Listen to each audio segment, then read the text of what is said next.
చదువుకోవాలన్న బలమైన కోరిక ఉంది. కానీ అందుకు అవకాశం లేదు.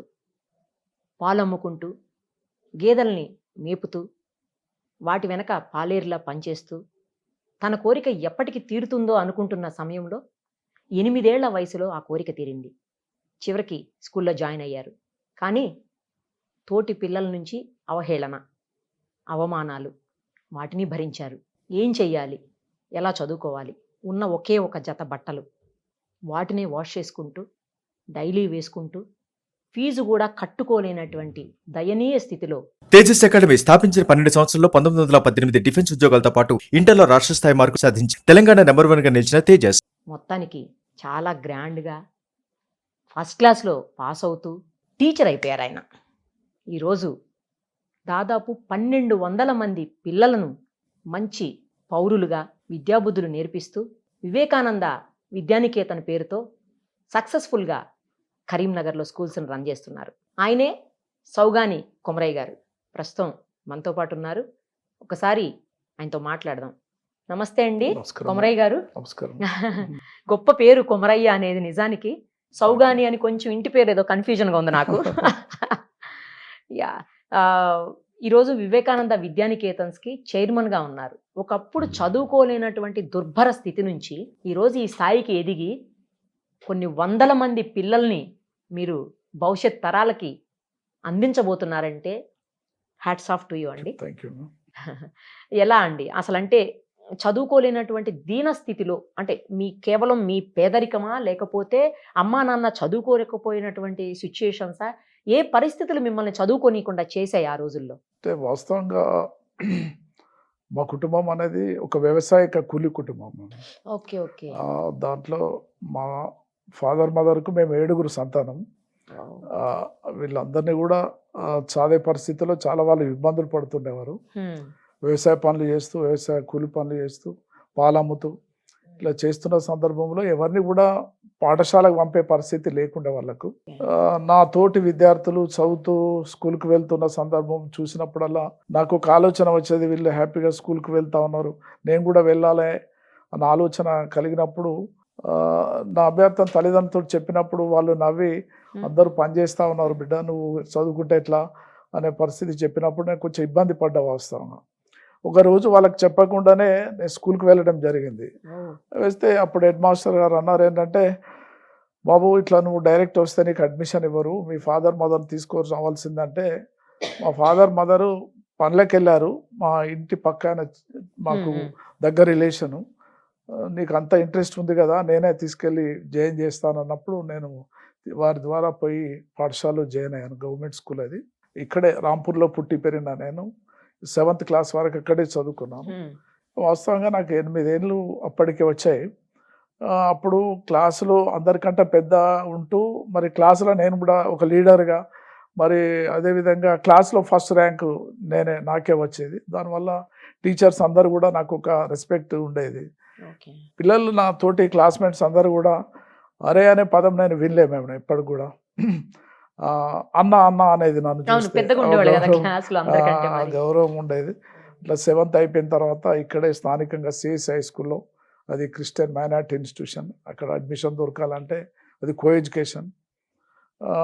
నా హైట్ పర్సనాలిటీ చూసి వాళ్ళు అక్కడికి అడ్మిషన్ ఇవ్వడానికి నన్ను రిజెక్ట్ చేశారు వాస్తవం. అక్కడ ఉన్నటువంటి 7th క్లాస్ హెడ్ మాస్టర్ నాకు నిజంగా ఆయనే ఇప్పటికి కూడా మార్గదర్శకులే. మా హెడ్ మాస్టర్ నవనీతరావు గారు అని, వారే నన్ను స్వయంగా సైకిల్ మీద ఎక్కించుకొని పోయి సిఎస్ఐలో జాయిన్ చేయడం జరిగింది.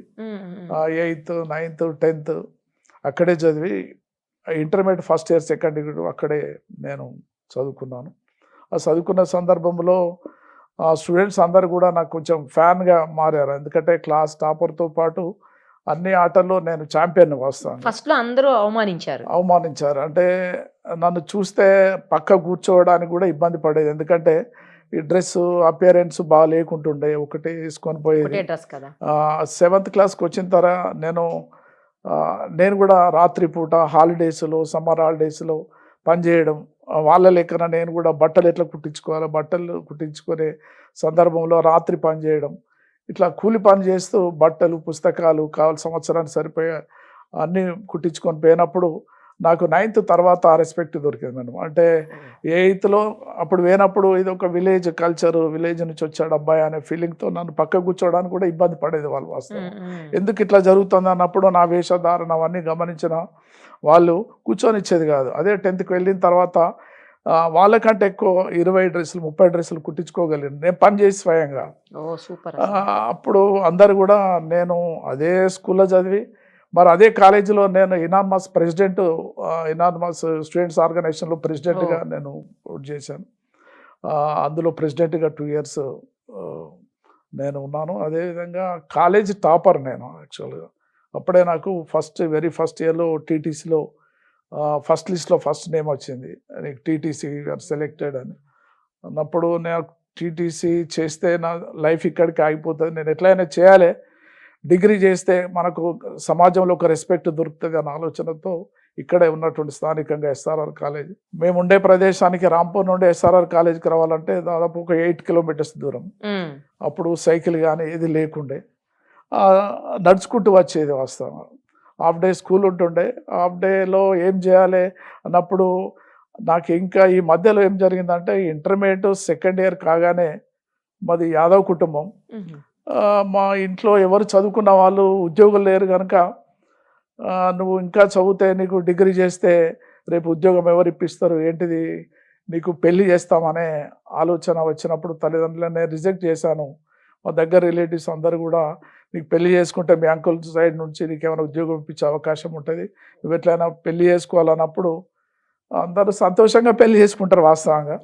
కానీ రాత్రంతా నిద్రపోకుండా ఏడుస్తూ బాసింగాలు కట్టుకొని ఆ బాసింగాల్లో నీళ్లు కారుతూ నేను ఆ పెళ్ళి ఒప్పుకోవడం జరిగింది. ఎందుకంటే కుటుంబం స్థిరపడుతుంది ఆర్థికంగా, నాకు ఉద్యోగం దొరుకుతా అన్న ఆలోచనతో ఇంటర్మీడియట్లో నేను సెకండ్ ఇయర్ 1982లో నా మ్యారేజ్ అయింది February 25th.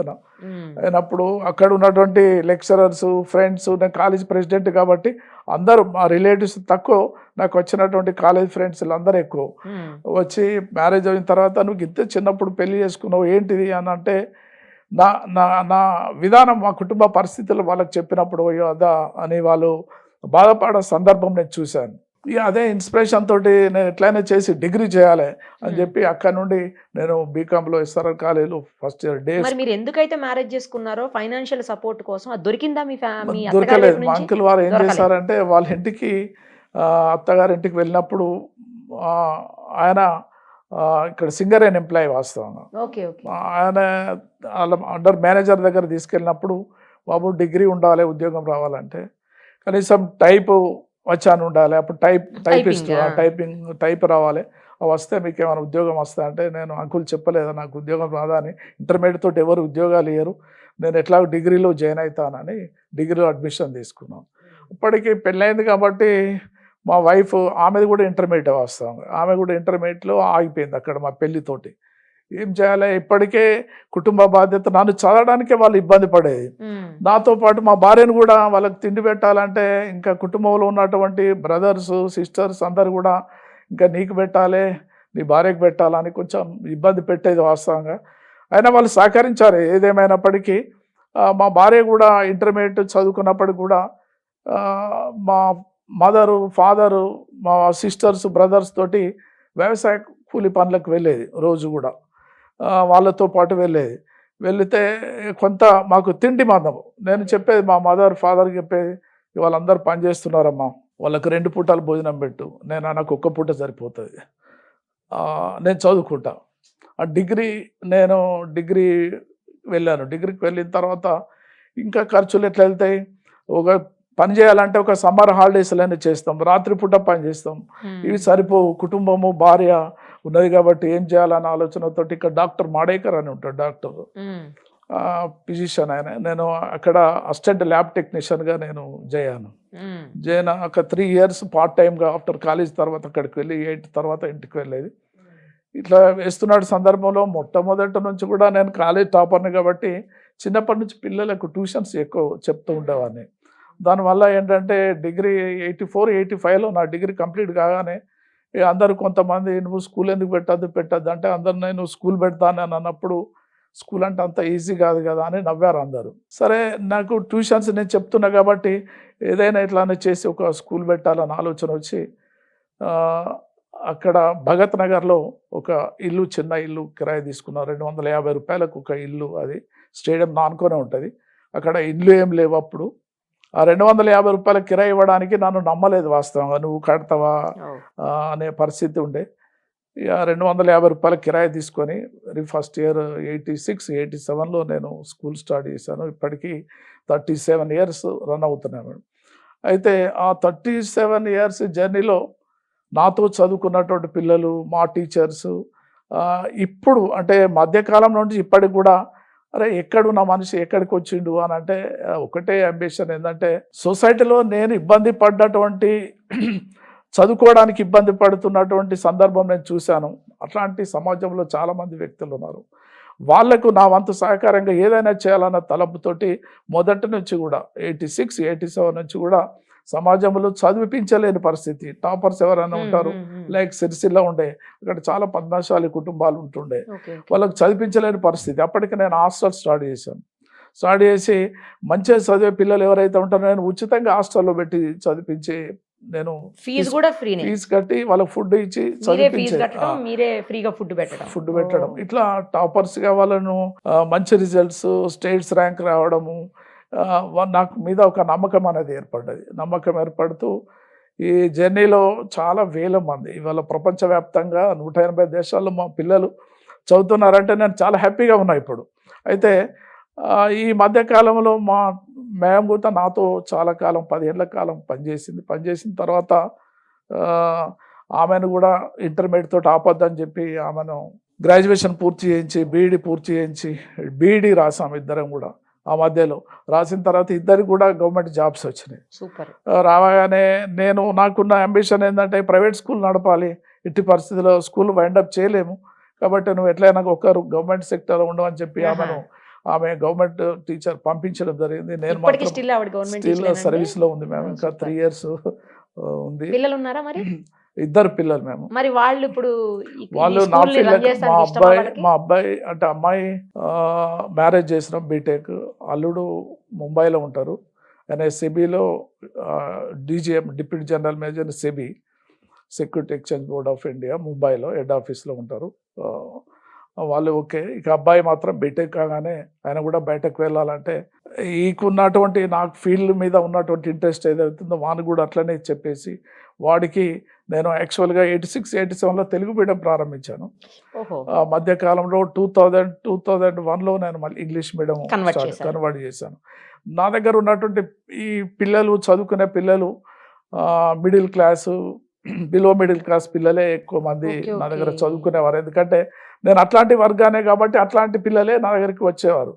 ఇది బాగాలేదు సొసైటీలో, ఏదైనా ఒక క్రీమ్ పీపుల్ రావాలి, డాక్టర్స్, ఇంజనీర్, లాయర్స్ పిల్లలు మన దగ్గర చదువుకోవాలంటే ఒక డిఫరెంట్ స్కూల్ నేను స్టార్ట్ చేయాలని అద్విత ఇంటర్నేషనల్ స్కూల్ ఒకటి స్టార్ట్ చేశాం.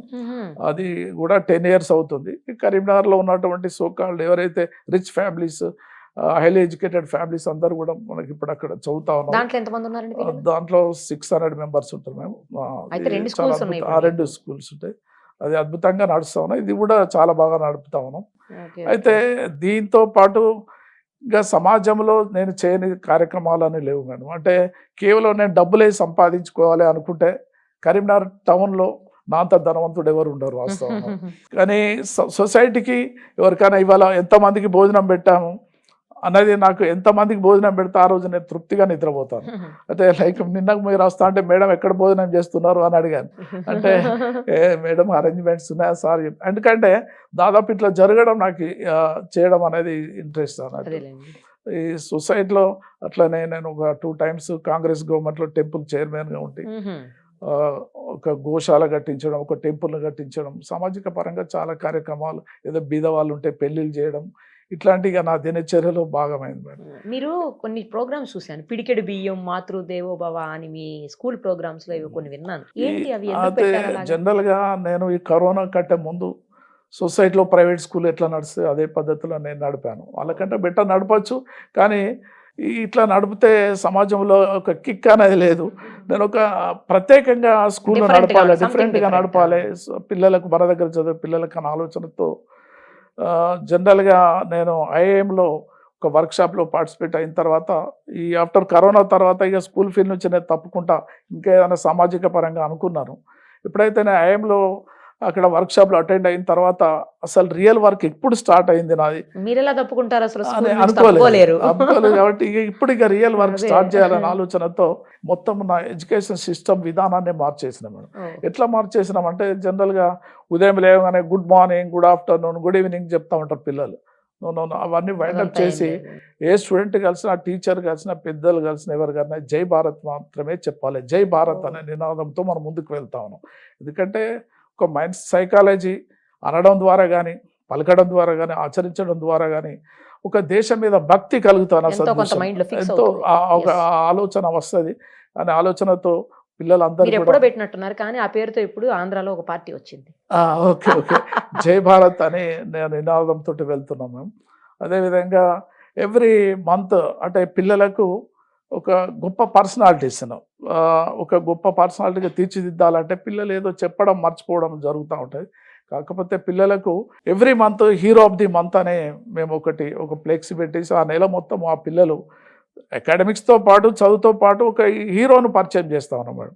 ఆ హీరో లైక్ అబ్దుల్ కలాం కావచ్చు, మహాత్మా గాంధీ కావచ్చు, గొప్ప గొప్ప గ్రేట్ పర్సనాలిటీస్ను వాళ్ళ బయోడేటా, వాళ్ళ చదువు విధానం ఎట్లా జరిగింది, వాళ్ళ ఫ్యామిలీ బ్యాక్గ్రౌండ్ ఏ విధంగా ఉండే, వాళ్ళు ఏ స్థాయి నుండి ఏ స్థాయికి ఎదగలండి, వాళ్ళకి ఇన్స్పిరేషన్గా ఉండాలని ప్రతి month hero of the month అనేది మేము నిర్వహిస్తా ఉన్నాం. అది కంటిన్యూ అవుతా ఉన్నది.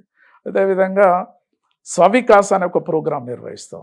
స్వవికాస్ అంటే ఏంటి మేడం అంటే తల్లిదండ్రులు, పిల్లల తల్లిదండ్రులుగా వాళ్ళు ఎప్పుడో గ్రాడ్యుయేషన్ చేశారు, పీజీ చేశారు, బీఈడీ చేశారు, కానీ పిల్లలను పెంచే విధానంలో తల్లిదండ్రులు పాటించవలసినటువంటి ధర్మాలు ఏంటి, ఎట్లయితే పిల్లలు వింటారు, వెళ్ళైతే పిల్లలకు న్యాయం జరుగుతున్న ఆలోచనతో పిల్లలకు తల్లిదండ్రులను పిలిచి మదర్ ఫాదర్ని పిలిచి స్వవికాస్ అనే ఒక ప్రోగ్రాం కండక్ట్ చేస్తాం జరుగుతూ ఉంది.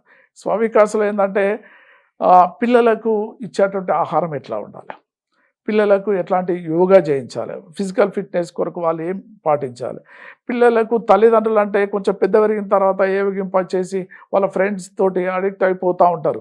అలాంటి కారకు పిల్లలే పేరెంట్సే దేవుళ్ళు, వీళ్ళే మాకు నిజమైన ఫ్రెండ్స్ అని వాళ్ళతో చిన్న చిన్న ఆటలు ఆడడము, వాళ్ళతో కలిసిపోవడము అనేది వీడియోల ద్వారా మాకు తెలియజేస్తూ ఉంటారు. అదేవిధంగా ఈ తల్లిదండ్రులందరికీ కూడా మేము ఒకటే చెప్తా ఉంటాం, ఏంటంటే ఈ స్వవికాసులో ఒక స్టూడెంట్ టాపర్ అయితే ఇంకొక స్టూడెంట్ చదవలేని ఉంటే వీళ్ళకి కంపారిజన్ మీరు దయచేసి చేయొద్దు. ఎవరికి వచ్చే చదువు వాడికి వస్తుంది, ఎవరిని ఆలోచన విధానం వాళ్ళకు ఉంటుందన్న ఆలోచనతో కంపారిజన్లో పిల్లలు సైకాలజీ ఇబ్బంది పడొద్దనే వాళ్ళకు మేము స్వవికాసులో ట్రైనింగ్ ఇవ్వడం జరుగుతా ఉన్నాం. అదేవిధంగా చాలా చాలా కొత్త ప్రోగ్రామ్స్ చాలా ఉన్నాయి. అయితే ఈ పిడికెడు బియ్యం ఏంటి, నాకు అది కొంచెం వెరైటీగా అనిపించింది. పిడికెడు బియ్యం అనేది ఏంటంటే పిల్లలు లైక్ 8th క్లాస్ పిల్లలు ఒక ప్రోగ్రామ్ చేస్తూ ఉంటారు. ఒక అకాడమిక్ ఇయర్ 12 నెలల్లో వాళ్ళు ఒక 6 మాసాలు ఎవ్రీ సెకండ్ సాటర్డే వెళ్ళి వాళ్ళ ఇంటి దగ్గర నుంచే కొన్ని బియ్యం తీసుకొని వస్తారు. అందరూ కూడా ఒక పిడికెడు పిడికెడు కానీ ఎంత వీలైతే అంత తీసుకొని వచ్చేసి వాళ్ళే స్వయంగా దానికి కావాల్సిన కూరగాయలన్నీ తీసుకొచ్చి వండి ఇక్కడ సొసైటీలో ఉన్నటువంటి అనాథ శరణాలయాలకు ఎక్కడికైతే ఉన్నదో వాళ్ళకు తీసుకొని వెళ్ళి వాళ్ళకి సర్వ్ చేయడం జరుగుతుంది. ఎందుకు దీనివల్ల ఏం జరుగుతుంది అంటే ఇలాంటి వాళ్ళు కూడా తల్లిదండ్రులు, పేరెంట్స్, వృద్ధులు ఉన్నారా, వాళ్ళకు ఒక ఇన్స్పిరేషన్ కలగాలి, ఇట్లాంటి సమాజంలో ఇట్లాంటి ఎవగింపు కలిగినటువంటి వ్యక్తులు ఉంటారా అనే ఆలోచన వీళ్ళకి కలగాలి. అట్లాంటివి జరగొద్దు అన్న ఆలోచనతో వాళ్ళ తల్లిదండ్రులు కూడా రేపు ఇట్లా పెట్టే అవకాశం ఉంటుంది కనుక ఒక ఇన్స్పిరేషన్గా ఉండాలని ఆ పిరికెడు బియ్యం కార్యక్రమం చదువుతో పాటు సోషల్ రెస్పాన్సిబిలిటీని కూడా వాళ్ళకి అలవాటు చేయడం, సమాజంలో వాళ్ళు నిర్వర్తించాల్సినటువంటి కొన్ని బాధ్యతలను గుర్తు చేయటం. Thank you. అయితే అదే విధంగా గ్రామదర్శిని అనే ఒక ప్రోగ్రామ్ చేస్తున్నాం మేడం. ఆ గ్రామదర్శినిలో భాగంగా ఏంటంటే గ్రామాలకు ఎప్పుడైతే స్టూడెంట్స్ వెళ్తారో వాళ్ళకు ఉన్నటువంటి బాధలు కానీ, కష్టాలు కానీ, పిల్లలతో వాళ్ళ మనసు విప్పి మాట్లాడే విధానం నిజంగా పిల్లలు వాళ్ళ ద్వారా ఇన్ని కష్టాలు ఉంటాయి వ్యవసాయ కుటుంబంలో, పల్లెలలో వాళ్ళ పంట విధానం ఏముంది, నష్టం జరిగిందా, లాభం జరిగిందా, అక్కడ గ్రామ పంచాయతీ యొక్క తీరుతెన్నులు కానివ్వండి, అక్కడ సర్పంచ్ విధి విధానాలు స్టడీ చేసి ఈ అకాడమిక్స్తో పాటు అడిషనల్గా పిల్లలు ఇవి నేర్చుకోవాలనే ఆలోచన చేసి గ్రామదర్శన్ ప్రోగ్రాం, అదేవిధంగా ప్రకృతి స్పర్శ అనే ఒక ప్రోగ్రాం నిర్వహిస్తాం. ప్రకృతి స్పర్శలో భాగంగా చిన్న పిల్లలు కానీ పెద్ద పిల్లలు కానీ ఈ ఈ సృష్టి ఇది ప్రకృతిని చూసే నిజంగా మనిషి అనేవాడు ఏదైనా నేర్చుకోగలుగుతాడు. అదే పెద్ద పుస్తకం. కాబట్టి ఆ నేచర్ని ఎట్లా కాపాడుకోవాలన్న ఆలోచనతో చిన్న క్రిమి కీటకాలకు చక్కెర సర్వ్ చేయడం, పిల్లలే వాళ్ళకి తోచిన కిలో ఎంత ఉంటే వీలైతే అంత అది తీసుకెళ్ళి గోశాలకు సర్వ్ చేయడం, గోశాల తీసుకెళ్ళి వాళ్ళు పెట్టడం, సర్వ్ చేయడం, ఎక్కడైనా ఎండిపోతున్నట్టు చెట్లు అవి ఉంటే తీసుకుపోయి వాటర్ సర్వ్ చేయడం, ఇట్లాంటి నేచర్ని కాపాడే దిశలో ప్రకృతి స్పర్శ అనేది చేస్తా ఉన్నాడు. మీది స్కూలు అంటే పాఠాలు చెప్పే స్కూల్ కాదండి, జీవిత పాఠాలు నేర్పించే స్కూల్ అని చెప్పాలి మీది. Thank you madam. అదే అట్లనే చేస్తున్నాము. ఈ అకాడమిక్స్ అందరు చెప్తారు, అకాడమిక్స్తో పాటు అడిషనల్గా ఆవాస నిద్ర అనేది మేము ఒకటి చేస్తాము. చిన్నపిల్లలు తల్లిదండ్రులు వదిలిపెట్టి పడుకోలేని పరిస్థితి, భయపడతా ఉంటారు, వాళ్ళకు ఒక విధమైన అది ఉంటుంది, తల్లిదండ్రులకు అటాచ్మెంట్ ఉంటుంది. అట్లాంటి ప్రైమరీ పిల్లల్ని ఒకరోజు మేమే తీసుకొని వచ్చి హాస్టల్లో భోజనం పెట్టి అక్కడే మంచి కథలు చెప్పి అన్నీ చెప్పి వాళ్ళని అక్కడే పడుకోబెట్టి ఆ వెన్నెల్లో ఆ ప్రకృతిలో రాత్రి వెన్నెల ఎప్పుడైతే పౌర్ణమి ఉంటుందో ఆ పౌర్ణమి రోజు మా దగ్గరే వాళ్ళు పడుకుంటారు. పడుకుంటే ఆ ప్రకృతి గురించి చెప్పి వెన్నెల గురించి చెప్పి వాళ్ళు హ్యాపీగా నిద్రపోతారు. తెల్లవారు వచ్చి వాళ్ళు తీసుకెళ్ళిపోతారు.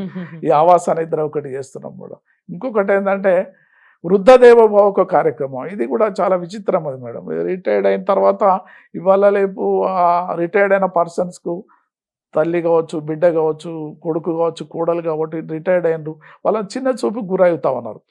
మేము వాళ్ళని పిలిచి సన్మానం చేసి, మీకు ఒక కుటుంబానికి హీరోగా మీరు మారాలంటే మీరు ఏం చేస్తే బాగుంటుంది, మీకు ఎట్లా రెస్పెక్ట్ దొరుకుతుంది అన్న ఆలోచనతో వాళ్ళని ఏం చేస్తామంటే వృద్ధులను అందరినీ కూడా సమావేశం పిలిచి వాళ్ళకి చిన్న చిన్న మారల్ స్టోరీస్ ఇచ్చి, ఇవి మీ మనమడు మనమరాలకు చెప్పండి, చెప్తా మీ కోడలు ద్వారా మీకు రెస్పెక్ట్ దొరుకుతుంది, కొడుకు ద్వారా రెస్పెక్ట్ దొరుకుతుంది, మీరు మీ కుటుంబంలో గతంలో ఎట్లయితే హీరోగా ఉన్నారో మీరు కంటిన్యూ అవకాశం ఉంటుందని వృద్ధదేవోభవ అనే ఒక కార్యక్రమం చేస్తాను. సూపర్ అండి. ఇట్లా ఒక్కొక్కటి కూడా చేస్తూ ఉంటే మాకు కూడా ఎంతో తృప్తినిస్తాను. ఎందుకంటే ప్రతి తల్లిదండ్రులు వచ్చిన తర్వాత అది ఎవరు చేయరు కదా అంటే, ఎవరు చేయరని కాదు, చేస్తే పిల్లలకు జీవితం వాళ్ళ జీవిత పాఠాలు నేర్చుకోవాలని ఆలోచనతో ఇలాంటి కార్యక్రమాలు నిర్వహిస్తాను. ఇవి మచ్చుకు మీతో నేను మాట్లాడుతాను.